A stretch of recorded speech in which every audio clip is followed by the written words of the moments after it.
اللہ سبحانہ و تعالیٰ کا جو ایک اسم ہے وہ ہے جبار، اور جبار کے بارے میں یہ بات یاد رکھیے کہ اللہ کی طرف جب بھی کوئی اسم ہوگا تو اس میں مثبت ہمیشہ معنی ہوتا ہے، مفہوم ہوتا ہے، یعنی منفی نہیں ہوتا۔ یہ منفی ہمارے لیے ہے، یعنی انسان جو انسا ہے وہ جبار جب بنتا ہے، یعنی جبار سے مراد پھر یعنی جبر کرنے والا، جب اس کو اقتدار ملے۔ انسانی تاریخ پڑھ کر دیکھ لیجئے کہ جس کو بھی اقتدار ملا ہے اس نے ہمیشہ جو اس کے مخالفین ہوتے ہیں، جو اس کے اپوننٹس ہوتے ہیں، یا جو اس کے اقتدار کے لیے خطرہ بنتے ہیں، وہ اس کے لیے ہمیشہ ظالم بنتا ہے، اس کے لیے ہمیشہ جبار، اور اس کو ہمیشہ کچلنے کی ان کو کوشش کرتا ہے۔ یہ انسانی تاریخ ہے، یعنی یہ تاریخ صرف پاکستان کی تاریخ نہیں ہے، یہ انسانیت کی تاریخ ہے۔ تو میں یہ عرض کر رہا تھا کہ یہ جو جبر ہے اس میں دو معنی موجود ہیں۔ ایک معنی ہے درست کرنا، یعنی ٹھیک کر دینا، اور ایک معنی ہوتا ہے جوڑنا۔ یہ دونوں مفہوم اور دونوں معنی اس کے اندر موجود ہیں۔ یعنی جیسے جبرت العزم عربی زبان میں کہتے ہیں کہ میں نے ہڈی کو جوڑ دیا، یا جبرت الامر یعنی میں نے معاملے کو درست کر لیا، ٹھیک کر لیا۔ اللہ سبحانہ و تعالیٰ کی ذات اپنے بندوں کے حوالے سے، یعنی وہ اپنی مخلوقات کے جو معاملات اور امور ہوتے ہیں، اللہ سبحانہ و تعالیٰ ان امور اور معاملات کو درست کرنے والا ہے اور ان میں تصرف بھی کرنے والا ہے۔ اور جبار کا جب ہم مطلب لیتے ہیں زبردست یا غالب آنے والا یا سب پر غلبہ پانے والا، یہ در حقیقت نمایاں جو معانی ہیں جبار کے وہ یہ ہم کرتے ہیں۔ اور لیکن اگر ہم اس کے لغوی معنی کی طرف توجہ کریں، جیسے میں نے آپ کو بتایا کہ اصلاح کر دینا، درست کر دینا، جوڑ دینا، جیسے ہڈی کو جوڑ دیا جاتا ہے، معاملے کی اصلاح کر دی جاتی ہے، تو اللہ سبحانہ و تعالیٰ اپنے مخلوقات کے اور مخلوق کے جو معاملات ہیں ان کو اللہ درست کرنے والا ہے، اور اللہ سبحانہ و تعالیٰ ان میں تصرف کرنے والا ہے، یعنی اختیار ہوگا تو درست کرے گا۔ یعنی آپ کسی معاملے میں مجھے اختیار دیں گے تو میں آپ کے معاملے کو درست کروں گا نا۔ اگر آپ کہتے ہیں کہ جی آپ ہمارے معاملے میں نہ آئیں تو واضح بات ہے کہ پھر میں آپ کے معاملے کی اصلاح بھی نہیں کر سکتا، آپ کے مسئلے کی اصلاح بھی نہیں کر سکتا، آپ کو بتا بھی نہیں سکتا کہ اس کا حل کیا ہے۔ تو اللہ سبحانہ و تعالیٰ سب سے پہلے تو تصرف کرنے والا ہے، یعنی اس کا اختیار ہے اپنے مخلوقات کے معاملے میں، اور پھر وہ ان معاملات کو درست کرنے والا بھی ہے۔ یہ جو جوڑنے کا معنی ہم نے کیا تو اس سے یہ بات بھی سمجھ آتی ہے کہ جبار وہ ہستی ہے، وہ ذات ہے کہ جو ٹوٹے دلوں کو جوڑنے والی ہے، اور جو کمزور اور عاجز جو اس کے بندے ہیں ان کو وہ قوت اور طاقت دینے والی ذات وہ اللہ کی ذات ہے۔ اور اللہ سبحانہ و تعالیٰ سے جو بھی پناہ طلب کرتا ہے، اللہ سے حفاظت مانگتا ہے، تو اللہ سبحانہ و تعالیٰ اس کو پناہ اپنی عطا کرتا ہے۔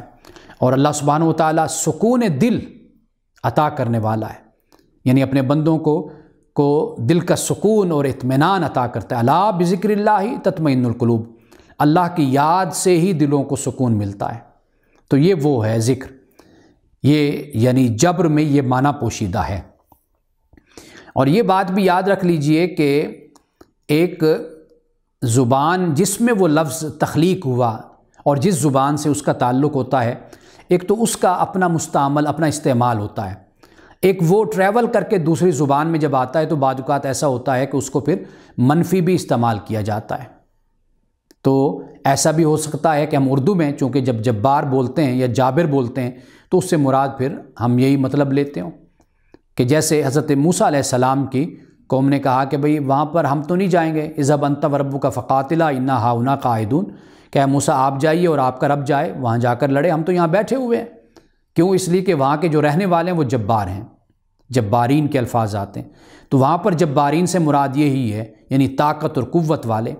اور ممکن ہے کہ ان کی ہیبت ہو، ان کا روب ہو، ایک تو وسائل کے حساب سے، دوسرا یہ کہ وہ جو میں نے آپ کو بتایا کہ انسانی تاریخ ہی یہی ہے کہ انسان نے اپنے مخالفین کو، اپوننٹس کو، جب بھی اس کو طاقت اور قوت، اقتدار جب بھی ملا، اس نے ہمیشہ یعنی مخالفین میں چاہے اپنے رشتہ دار، اپنے بھائی، اپنا باپ، اپنا بیٹا ہی کیوں نہ بیچ میں آتا ہو، تو حکمرانوں نے، بادشاہوں نے ان کو بھی صفحہ ہستی سے مٹا دیا، ان کا بھی قتل کروا دیا۔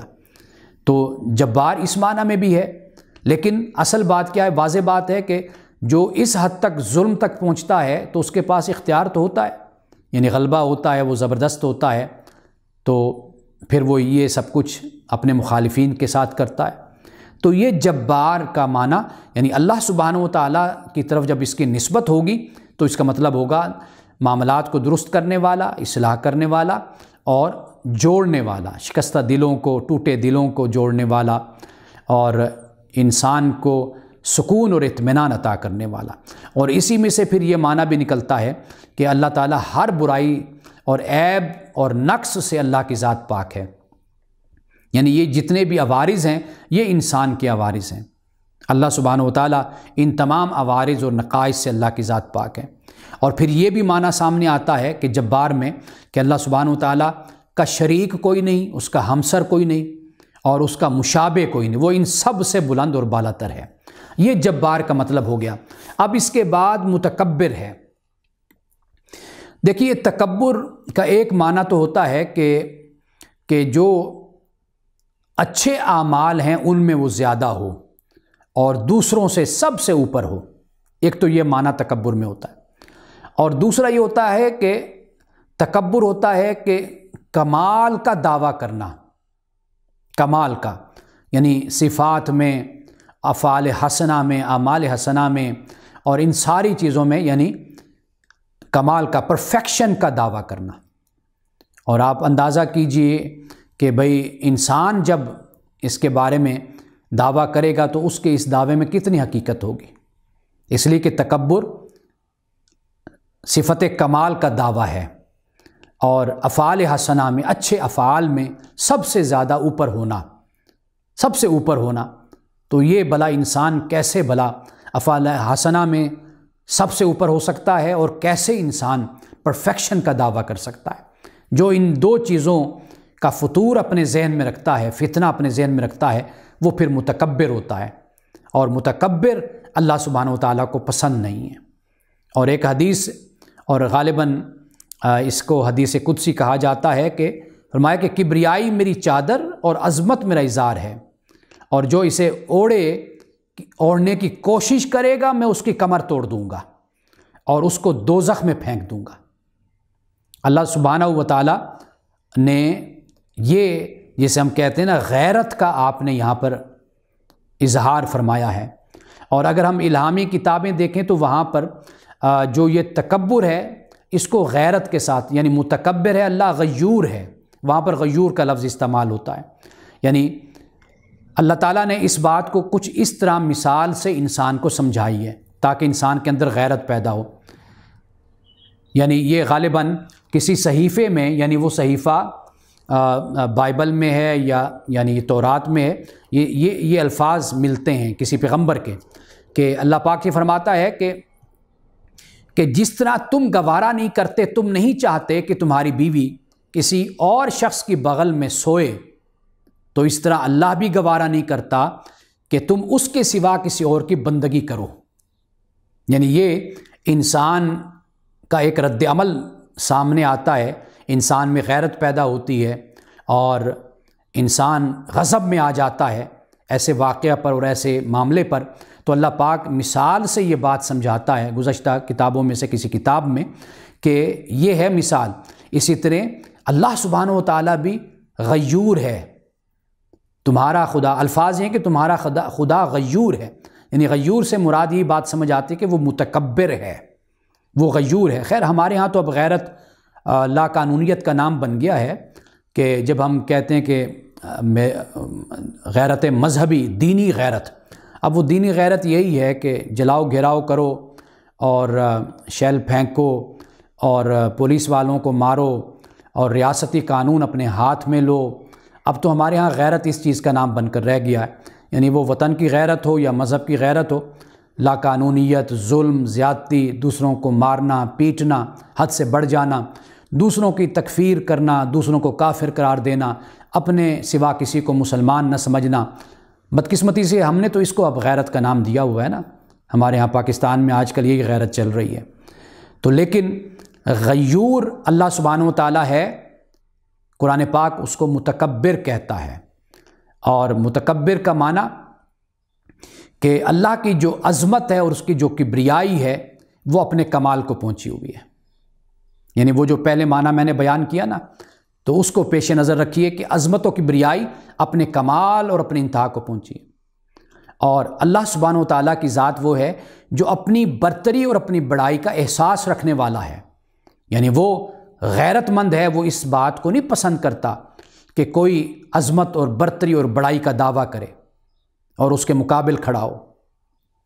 رسول اللہ صلی اللہ علیہ وسلم نے جب تکبر کے بارے میں فرمایا کہ اللہ تعالیٰ متکبر کو دوزخ میں ڈالے گا اور اللہ پسند نہیں کرتا، تو صحابہ یہ سن کر کانپ گئے تھے، ڈر گئے تھے۔ عرض کی یا رسول اللہ صلی اللہ علیہ وسلم، ایک صحابی نے عرض کی یا رسول اللہ میں تو اچھے جوتے پہننا پسند کرتا ہوں، مجھے بہت پسند ہے اچھا لباس پہنوں، اچھی سواری، اچھا گھر۔